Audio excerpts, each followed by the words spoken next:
Netflix has a brand new anime series, and we're going to talk about it. What is up, Flick fans? Welcome back to my channel. A highly anticipated show is dropping on Netflix, so today we're going to talk about it. I need you in the comments down below. What did you think? Have you been looking forward to this?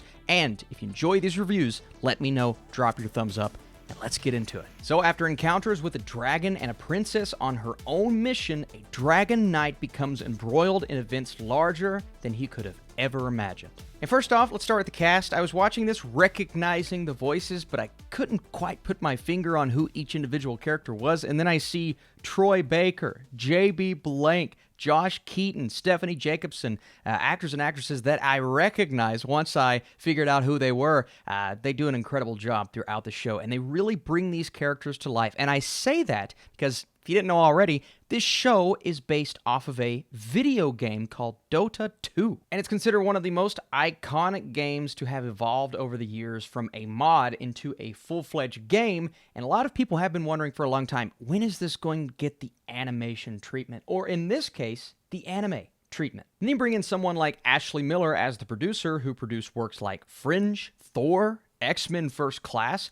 And while the body of work is impressive, people are sitting back wondering, what happens when you venture into anime or work on a game-to-screen animation adaptation? It's scary. Now, here's what the show does well. Right off the bat, it's enjoyable because the animation style, it's something that you may have to get used to at first, but if you've watched other shows like this, like The Dragon Prince on Netflix, well, very different show, but similar style of animation, I think you're going to be on board. And after about an episode, I was really on board with the animation. And you can also compare it to something like a Voltron or a Legend of Korra, because it's actually the studio behind those two animations in Studio Mir. It also explores lots of lore and relationships between characters that the game sets up, but also characters that are explored in a way that may feel, hopefully, and I don't know, because again, I haven't played the games, comfortable for those kinds of fans looking for all of that lore to be established, and it is definitely in here. Now, my issue, and again, we're just starting with general thoughts before we get into what worked and what didn't. My big issue is that I did have questions that I was left with by the end of the show, and these lingering things all throughout that they never really came back to, or they never really answered. And it feels like if you're not a fan, or just someone who didn't get around to the games, then you may be kind of on the outside looking in for a few of these plot points, but I don't mind that maybe as much as some others will, because I look for these questions to be answered in future seasons, and I'm okay with kind of this character-first mentality that this show has, putting all of the world building and the lore, while it's there, but putting some of those answers to those questions on the back burner, saving that for future seasons.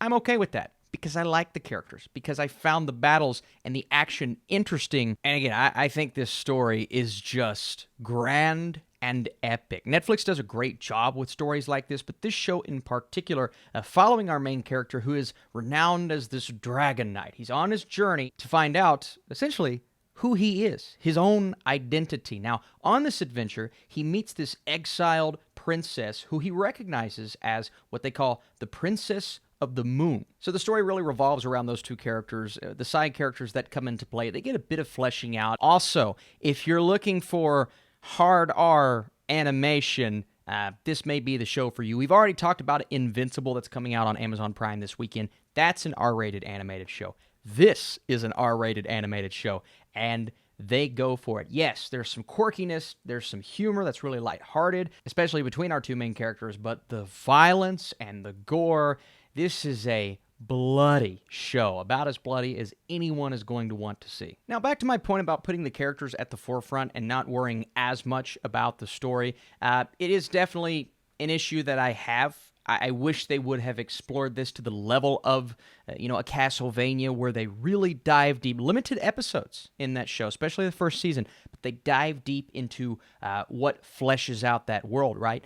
In Dragon's Blood, our lead, Davion, kind of starts out as the cliche hero. He doesn't even remember the names of the women that he's slept with. But then he starts to develop this relationship with our princess, and she, at points, is even more of the main character than him, even though he is kind of our sole focus in the first two episodes. But with her character, by the time we get to episode 8, and 8 episodes, about 30 minutes apiece, she doesn't necessarily feel like the fully realized character that I wanted her to feel like. She gets some development here and there is a lot of downtime to have conversations in this show when we are not fully engaged in the action, and she's fighting a huge dragon by herself, which was really cool, by the way. There are a lot of conversations happening. Do all of them have the meaning that I believe the filmmakers were going for? Not necessarily. And again, it just felt like something was missing as we went. It felt like there's knowledge present that we need to know as an audience, but we're not getting that insight necessarily. So I didn't truly feel that connection with the story as much as I did with the characters. A lot of that is due to how great the voice cast was, but it also has to do with how interesting they are and all of the things that they set up for, again, hopefully, future seasons. Now, again, there's a lot of lore here. We have zombies, we have the goddess of the moon, the red crystal, all of these different elements and plot points that we will come to, learn a little bit about, move on to the next point, and we kind of rinse and repeat that cycle until the end of the series with incredible, epic, grand action scenes that fully showcase the beautiful and gorgeous animation. And I appreciate that, especially as a fan of anime and as a fan of what Netflix is doing right now with some of these series. I thought that worked extremely well.